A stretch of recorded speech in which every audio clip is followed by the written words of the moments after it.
how to open a Fidelity account to start trading. This video, I'm going to go step by step and open up a Fidelity account so you guys and girls can start with, walk along with me. But if you haven't done so already, go ahead and make sure. Hit the subscribe button, hit the bell icon, hit that like, comment, and share button. Ladies and gentlemen, boys and girls, and children of all ages, you are now tuned in to the Investor Show. As always, this is your gracious host, the Prince of Investing, Prince Dykes, coming to you guys and girls live all the way from the beautiful city and state of Denver, Colorado. Don't forget to hit that like, subscribe, comment, and share button. And as always, I don't have a lot of time, and I definitely know you guys and girls don't have a lot of time, so we're going to jump straight into it. So in this video, we're going to talk about how to open up a Fidelity account right here live. So first you're going to go to fidelity.com. That's Fidelity.com.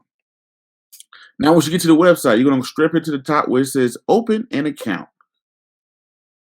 Now, once you click on open an account, it's going to ask you what type of account you want to open. Do you want to save for retirement? Do you want to invest? Do you want to invest for your kids? Or do you want Fidelity to manage your portfolio?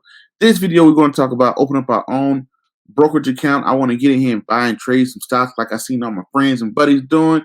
So you're going to click on open a brokerage account right here. So open a brokerage account. Bam. Now it's going to ask you, do you want to do it individually or joint? Individually, I want to open up an account for myself. Joint, I want to open up one with my wife, my cousin, dog, friend, or whatever. But we're going to do individual for this one. This is, are you already a Fidelity customer? You know, click yes if you are, hit no if you're not. I'm not, so I'm going to hit no. Now it's going to ask me a couple of things in this page. Go ahead and inspect to find a couple of details about myself, all of the good stuff. So hit the next button. Now here you're going to do the pretty self-explanatory. You're going to put in your name, your social security number, your date of birth, your citizenship, your phone number, and your email. Then it's going to ask you where you live, put in your address. Then you're going to hit next. Next up is going to ask you to verify your identity. It's going to ask you a couple questions that only you should know. So verify your identity by answering these questions. This is where they're going to start asking about your job.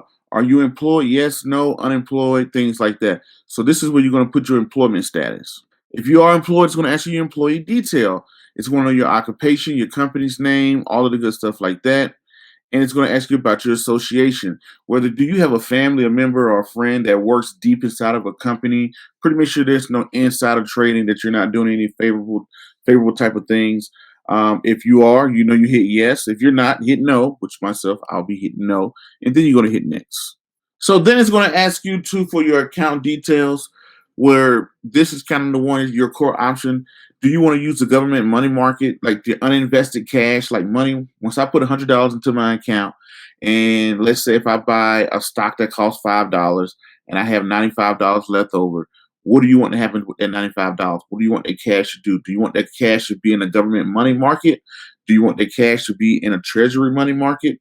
Or do you want to be in Fidelity's interest-bearing options, right? Me, I kind of like that interest-bearing option. But the safer bet, it all depends on, do you want, how safe do you want it? Government money market is pretty safe. We live in a very low interest rate society currently as I enroll into this.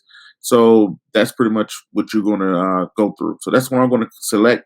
Then you're going to scroll down and you're going to verify all of your personal information. And then you're going to hit the next button. Boom! Congratulations, you have now opened up your account.